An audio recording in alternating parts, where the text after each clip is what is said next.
Hey, I'm Sam. I'm very gay and very transgender, and I really fucking love Sonic the Hedgehog. Probably more than any individual reasonably should. But why? Why do I like this blue rat so much? Why does anyone? Some of my earliest and most formative experiences with the medium of video games were with Sonic. But to be honest, he wasn't always the #1 ultimate autism champion that he's been for much of my life. He wasn't even second. Kirby and Super Mario himself took those places, with Sonic coming in with a nice little bronze medal. I liked the guy. I played whatever handful of his games I had access to, but I was on that Kirby Superstar type shit. I was on that New Super Mario Bros. Wii type shit. Sonic was cool, but he wasn't quite rotting my brain inside and out. Fortunately, that would all change on one fateful 2013, when idiot stupid baby me would go to GameStop after eating some Wingstop and pick up one game that would change the course of my life forever.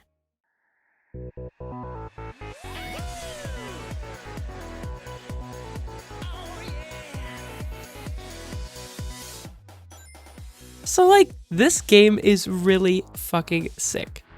Sonic Generations is fast, it's flashy, and it's just so goddamn Sonic the Hedgehog in every single aspect. There's just this flow to the movement in Sonic Generations. As modern Sonic, every single jump, stomp, slide, and whatever other movements you make lead into each other really well, while also having a good amount of commitment that forces you to be careful of your actions. And classic Sonic, while more simple, has a similar flow to how he moves. The spin dash is really fun to use. But more than anything else, Sonic Generations is a masterclass on how to make old thing cool and new, and make lights go off in my brain like when the Ratatouille. In some ways, it felt almost perfectly tailored to my own perception of Sonic at the time when I played it. Generations has the Sonic from the ancient games I played in Sonic's Ultimate Genesis Collection on the Xbox 360. It has the Sonic from the Sonic Unleashed demo I played over and over as a kid and got infinite entertainment out of seeing him crawl around on the floor like a baby on the Xbox 360. And all of this is just so goddamn cool. I think the real mission statement, the goal ring of Sonic Generations, if you will, is to be a showcase on what makes Sonic, in its entirety, special. But what is that? What actually makes Sonic special? What is this key singular thing that makes Sonic different from the Marios and the Kirbys of the world, that made him surpass my other two childhood heroes with just one single game? What could this difference possibly be? He's fucking weird. Sonic Generations exposed me to this reality where Sonic was a game series that can both be set in these abstract, cartoony locales with all this outlandish geometry, and average day in Los Angeles, California. This sort of direct contrast present within this single game immediately endeared me to the greater legacy of Sonic in a way I hadn't quite been up until that point. This same endearment is also helped a lot by this killer soundtrack full of reimagined Genesis chiptune, hard rock, poppy upbeat EDM, industrial music, new metal rapping. There's just so much variety in this game's music, it's kind of absurd. As a kid, I loved putting on cool songs like His World and just feeling like a badass seeing Sonic run around goddamn Green Hill Zone while the aforementioned new metal rapping blares out of the TV speakers. A bit more understated, though, is how this same sort of variety that applies to the music and aesthetic choices in this game is also present in a lot of the design of the game's stages themselves. While every stage in Generations is ultimately just a mostly linear run towards the goal, there's so much different styles of level design contained within that format. You got 2D, you got 3D, you got these big layered expanses with multiple paths to take, you got the hallway. Cool hallway. All the levels feel like they're exploring different experiences from each other, and you also get as much wacky, fun, and varied set pieces as they could possibly fit onto this one DVD. And, sure, Sonic Generations isn't much of a story game, but what it did do really well with that story is familiarize my dumb little baby brain with characters that aren't just Sonic the Hedgehog. In most of the actual plotline, the other characters just tend to kind of be there, But with things like the character missions, and especially some of the boss fights, Generations showcases the cast of Sonic the Hedgehog in a way that, well, maybe not most central to the game itself and its story, inspired me to play more of these games so I could see these characters do more cool shit. When I see a cutscene like this, I'm fucking sold on Shadow's rivalry of Sonic. When I see this and I hear Open Your Heart, I need to know what happens in Sonic Adventure. By the time it had left its mark on me, Sonic Generations didn't just show me how goddamn cool Sonic could be. This game expanded my horizons on what music could be, what games could be, what art could be. And the only reason it could do that is because Sonic is, and always has been, to a lot of people, and I mean a lot of people, this word and how it applies to Sonic the Hedgehog is generally a bad thing. Sonic as a franchise is notoriously inconsistent. Sega's had a hard time finding their footing with the Blued Fur mascot. They put out games that have ranged from terrible to less terrible-ish, really. What the fuck is a Sonic? I suppose there's a part of me that cannot entirely blame some people for wishing Sonic was a bit more consistent. It's easy to just want more of your favorite thing. I know when I was a kid, all I wanted was 10 more Sonic Generations, because that's the cool game I liked, because it was cool. But as Generations itself expresses, in its sound, visuals, and design, Sonic has never been just one thing. From the very start, from the very first works iterating on that first game, right there in the early 90s, you had multiple teams making their own interpretation of what Sonic the Hedgehog could be. Sonic CD is a strange video game. It sets itself apart with a time travel mechanic, extra abstract visuals, what I would describe as Maximus level design, and, of course, CD quality music that sounds entirely different from its contemporary Sonic titles. And it's this strangeness and general creativity that make it so beloved and makes it have this stark contrast to Sonic 2, the other follow-up to the first Sonic game. As the director of the game and creator of Sonic the Hedgehog put it, Sonic CD was made in Japan, while Sonic 2 was made by Yuji Naka's team over in the US. We exchanged information, of course, talking about the sort of game design each of us was aiming for, but Sonic CD wasn't Sonic 2. It was really meant to be more of a CD version of the original Sonic. And I can't help but wonder, therefore, if we had more fun making CD than they did making Sonic 2, because we didn't have the pressure of making a numbered sequel. Sonic 2 iterates on the first Sonic game in a completely different, arguably more predictable direction. Its sound punchier, its visuals more simple, its level design faster and more streamlined. As Oshima says, it's possible the pressures of making a big blockbuster numbered sequel encouraged them to make the game a bit more palatable in a way. Sonic 2 introduced a spin dash after all, a mechanic included specifically to address a pain point from Sonic 1. But crucially, both CD and Sonic 2 are cool and valid ways to follow up on Sonic 1, and the way they contrast each other is part of what makes them so interesting. Not only would you have this dichotomy in the video games, but mere days before CD released, you would have an American cartoon, known to fans as Sad AM, creating an entirely separate demographic for Sonic. The audience that formed around this show would yearn for a darker, moodier tone that was, despite some common elements, almost entirely divorced from the one present in the video games. And this was at the same time as another Sonic cartoon running right alongside it, that was a slapstick comedy set in a bright, colorful world. Even before he'd been given green eyes or blue arms, Sonic was so many different things. And that's not some sort of major issue or downfall with the series, that's one of its biggest strengths. And okay, I suppose one could argue, I don't really want them to be the same thing over and over again, I just want them to be consistently good. And yeah, I understand your concern, Mr. Strawman, but I raise you a question. What the hell is even a good game? There just isn't this universal truth where these are the good Sonic games and these ones are the bad Sonic games. That's not how any of this works. They're all just games that came out on video game console and computer and popcorn. And for me at least, I can't help but love each and every one of these stupid Hedgehog games, all for unique and sometimes wildly varying reasons. I think on a more personal level, part of the reason I've been so enamored by this hedgehog, especially as I've gotten older, is cause video game is fun to talk about. I like discussing the reasons choices were made in each game, all the work that went into making things like the art, the music, and the game design itself. I like doing research and finding things out about the people behind the games, and how all these people and their talents work together to make genuine art. I think that bad games, for lack of a better term, are often the games that are the most important and fun to talk about, because there always has to be a reason why they're contentious or divisive. There's always a reason why people have a lot to say about things. And people have a lot to say about nearly every Sonic the Hedgehog game. And honestly, I just really love talking about Sonic.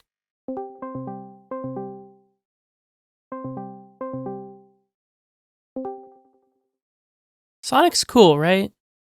Yeah. Honestly though, something feels just off to me about saying Sonic is cool because the games are weird and kind of bad, and then putting a little bow on the topic as if that's all there really is to it. I've been racking my brain for what feels like years of my life trying to figure out what Sonic truly genuinely is about. What really lights up the autisms in my brain like the rat in Ratatouille. And then I read something. Sonic's the buddy next door who's flying around the world, perhaps. He's the kind of person who drives off before you know it, but comes back one day and tells you what he has seen and experienced. Sonic is a character that each and every one of the developers and users are attached to, so he will probably never fit into a "this is Sonic" mold, and I hope he will always keep running.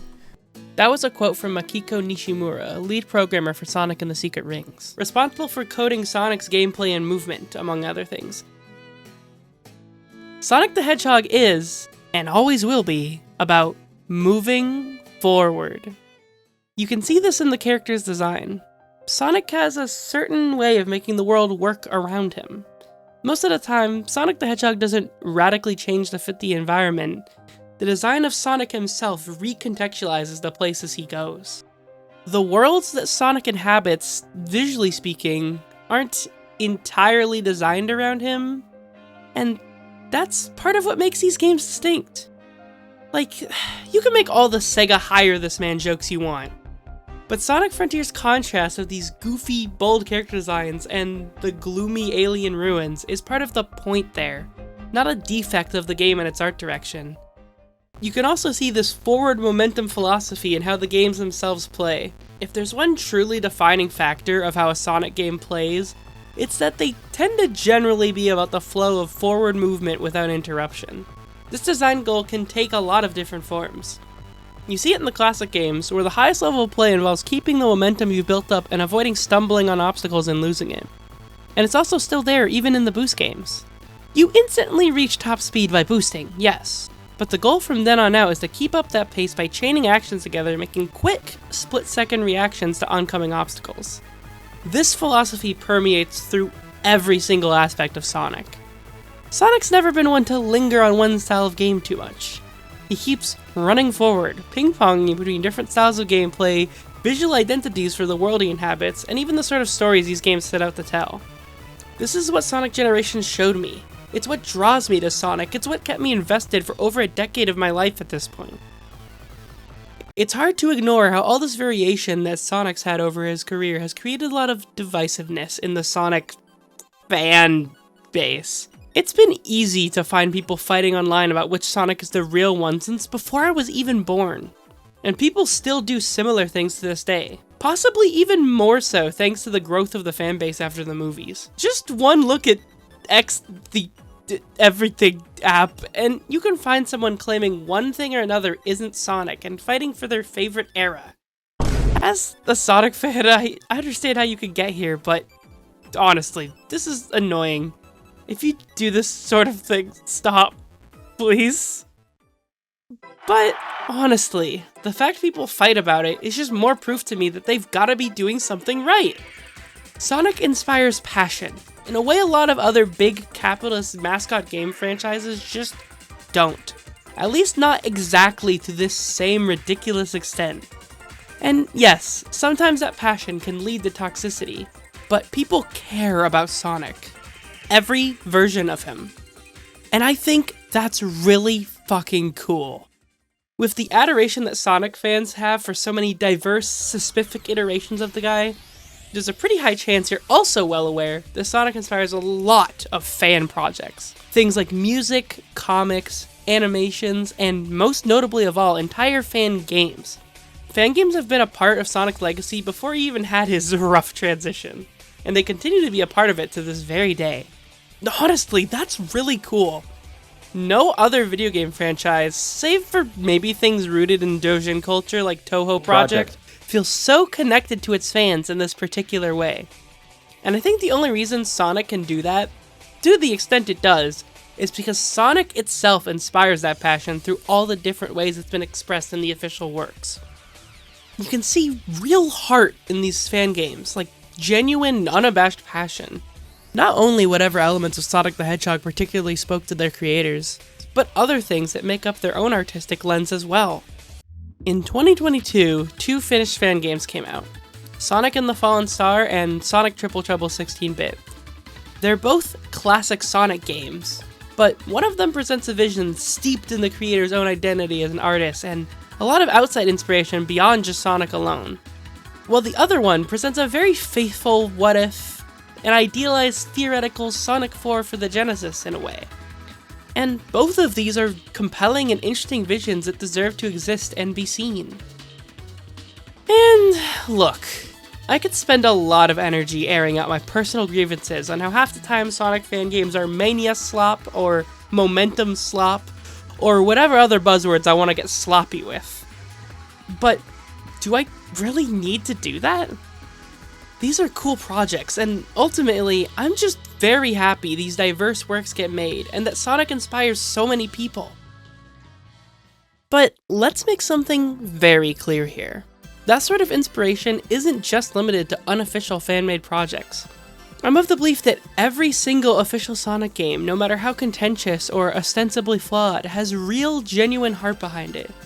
I believe all of Sonic's games have passion and care put into them by the artists behind them, in similar but different ways than a more personal, independent project does. Let me acknowledge the elephant in the room. The official Sonic the Hedgehog games do exist as part of a large, capitalistic brand. One of the primary purposes that Sonic the Hedgehog serves is to sell shit to children and make a lot of money. This is an objectively true statement. Sonic himself was created because Sega wanted to one-up Nintendo by making more money. And he exists today as a huge multimedia brand with ridiculous amounts of merchandise that you can probably walk right into a store like Target or something and buy right now. But at the same time, Sonic titles don't just materialize out of nowhere and start getting sold. People who love video games, people who love music, people who love Sonic, who love art, work on all of these games. Every single one, each with its own vision, direction, and ambitions. Game development is absolutely one of the most passion-filled industries, and that passion doesn't cease to exist because a game gets a 57 on Metacritic. There's not a perfect video game. There's definitely not a perfect Sonic game, no matter how close Sonic's Schoolhouse is. But even when some of them don't quite turn out to be my ideal Sonic the Hedgehog experience, it would be completely unfair of me to entirely discount them as art and call them soulless or something along those lines. Ultimately, the distinction I've heard a lot in the Sonic discourse between soul and soulless just isn't a thing. There's nothing that gives, say, a modern darling Sonic fanbase game like Sonic Unleashed a heart and soul that Sonic Forces, for example, doesn't have. They're both games that directors, programmers, art designers, musicians, writers, and so many more people put all their talents towards to make something that would be fun, engaging, and maybe even interesting as art. And I find that really beautiful. I guess what I'm trying to get at here is that, if you'll allow me, I'd really like to inflict my evil YouTuber opinion upon you. All I'm asking of you, the Sonic fan, or maybe even the Sonic hater who watched this far for some reason, thank you by the way, is to make an attempt to try and see Sonic in a different light than you might already, even if you're a fan. Obviously, video games are products, but more importantly to me, they're art. I think, even for Sonic the Hedgehog games, if you focus more on the art part, you'll find more to love in them than you ever have. why not just take a break from value judgments? Spend some time trying to appreciate the games that have been labeled as mediocre or failed experiments. Try letting go of that checklist of what a good Sonic game should be, or even just the idea of what a good video game is. As a little anecdote, when I was making this video, I played through Sonic Blast, and surprisingly, I actually had a good time. I thought the game was pretty cool. It's just neat. I guess my point is, every Sonic game is good. You just need to let them be. And personally, I'm just glad Sonic has and always will keep on running. And no matter where it ends up being, I can't wait to see where he goes next.